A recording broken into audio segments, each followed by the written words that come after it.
You ask Tiger to solve. This deals with linear equations with one unknown. The final result is x equals 10. Let's solve it step by step. Simplify the expression. Group like terms.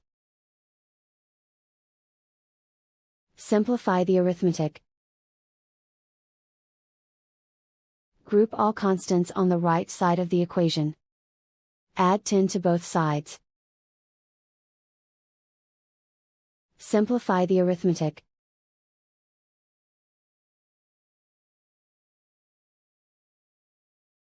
Isolate the d. Divide both sides by 19. Simplify the fraction. Find the greatest common factor of the numerator and denominator. Factor out and cancel the greatest common factor.